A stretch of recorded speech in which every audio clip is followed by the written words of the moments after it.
एक गर्लफ्रेंड की खूनी साजिश की इस दहलाने वाली कहानी को कड़ी दर कड़ी समझने के लिए हमें थोड़ा पीछे चलना होगा। इस कहानी की शुरुआत में ही हमने आपको बताया था कि ग्रीष्मा और शेरोन बेशक एक दूसरे के बेहद करीब थे, एक दूसरे से प्यार करते थे, लेकिन ग्रीष्मा के घर वाले ये सब कुछ जानते हुए भी ग्रीष्मा की शादी किसी और से करना चाहते थे। और तो और उन्होंने ग्रीष्मा के लिए एक ऐसे लड़के का रिश्ता ढूंढा था जो एक आर्मी ऑफिसर था। लेकिन इस कहानी में इससे भी अलग एक पेच था, और वो था ग्रीष्मा के घर वालों का एक ज्योतिषी के संपर्क में होना। असल में ग्रीष्मा के घर वाले उसके लिए लड़का देखने के साथ साथ उसकी कुंडली भी दिखवा रहे थे, और ग्रीष्मा की कुंडली देखते ही एक ज्योतिषी ने ऐसी बात कह दी जिसे सुनकर ग्रीष्मा के साथ साथ उसके घर वालों के पैरों तले भी जमीन खिसक गई। ज्योतिषी का कहना था कि ग्रीष्मा की जिससे भी शादी होगी उस लड़के की मौत हो जाएगी। हालांकि ऐसा सिर्फ उसकी पहली शादी में ही होगा। उसकी दूसरी शादी बिल्कुल सही चलेगी और उसके दूसरे पति को कुछ नहीं होगा। अब ग्रीष्मा हर हाल में अपनी शादीशुदा जिंदगी की हिफाजत करना चाहती थी। वो नहीं चाहती थी कि उसकी जिससे भी शादी हो वो शख्स मारा जाए और उसका परिवार उजड़े।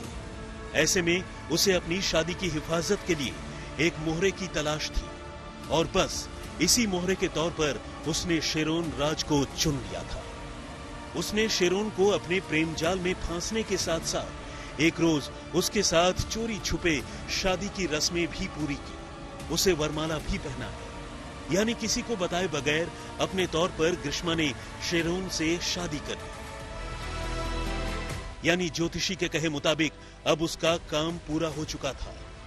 उसे बस अब अपने पहले पति से अलग होकर दूसरी शादी कर लेनी थी, जिसके लिए घर वालों ने पहले ही आर्मी मैन से बात चला रखी थी।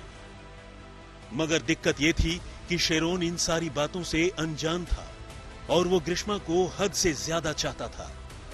उसे दूर दूर तक इस बात की कोई भनक नहीं थी कि ग्रीष्मा उसके साथ ऐसी कोई साजिश रच रही है, और शादी के इस ड्रामे के बाद वो उसे अपनी जिंदगी से दूध से मक्खी की तरह निकाल फेंकना चाहती है। यही वजह है कि अब ग्रीष्मा तो उससे ब्रेकअप करना चाहती थी, मगर शेरोन इसके लिए तैयार नहीं था। ग्रीष्मा ने उसे जातक दोष वगैरह की कहानियां भी सुनाई और इस रिश्ते से पीछे हटने की कोशिश की, मगर शेरोन उसे छोड़ने के लिए तैयार नहीं था। और तब ग्रीष्मा ने स्लो पॉइजनिंग वाली साजिश की शुरुआत की। वो अब जब भी शेरोन से मिलती उसकी चुस्ती फुर्ती के लिए आयुर्वेदिक जूस पिलाने की बात कहती। असल में साजिश उसे जूस में जहर मिलाकर देने की थी, और वो ऐसा कर भी रही थी। यही वजह है कि जब जब शेरोन ग्रीष्मा से मिलता तब तब जूस पीने के बाद उसकी तबीयत बिगड़ जाती, उसे उल्टियां होने लगती। हालांकि हर बार शेरोन इसे महज इत्तेफाक मानता और ग्रीष्मा पर किसी भी तरह का शक करने से इनकार कर देता। और तो और जब 25 मई को ग्रीष्मा ने उसे आयुर्वेदिक जूस में जहर मिलाकर आखिरी और घातक खुराक दी, तब भी शेरोन को उस पर शक नहीं हुआ, और अस्पताल में अपनी मौत से पहले भी उसने अपनी गर्लफ्रेंड को शक के दायरे से बाहर कर दिया।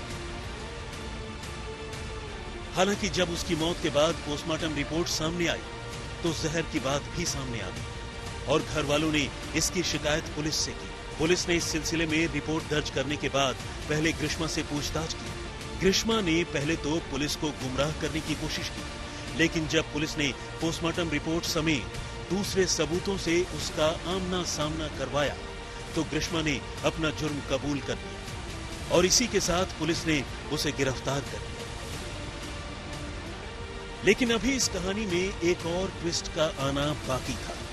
शैरन की मौत सिर्फ ग्रीष्मा और जूस तक ही सीमित नहीं था, इसमें एक एस्ट्रोलॉजर ज्योतिष का इन्वॉल्वमेंट भी था, और ग्रीष्मा ने उसकी शादीशुदा जिंदगी सफल बनाने के लिए पहला पति होने के तौर पर शैरन को रास्ते से हटाना चाहती थी, और इसी वजह से ग्रीष्मा ने ऐसी क्राइम की, और ये बात सुन के सबको शॉक लगा। पोस्टमार्टम रिपोर्ट आने के बाद पुलिस के सामने ये आया कि शारन को ग्रीष्मा ने पॉइजन दिया था, एक पेस्टिसाइड देकर मारा गया और अंत में ग्रीष्मा ने एक्सेप्ट किया कि उसने ही उसकी बॉयफ्रेंड की हत्या की।